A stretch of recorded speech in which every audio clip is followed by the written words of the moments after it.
video. In today's video we will be writing our persistent volume claim for Postgres database.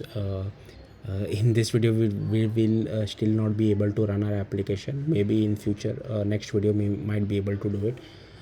But yeah, first get started with creating this file called database persistent volume claim.yaml. Here we just have to define an API version, a kind, name in metadata. Then inside specs, the access mode is read write once, and the resources inside that we are requesting a storage of 2 gigabytes.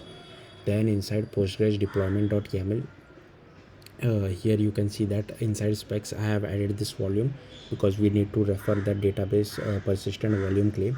And also inside volume once I have written this Postgres storage, then var lib Postgres data, and in the subpath I have written our Postgres.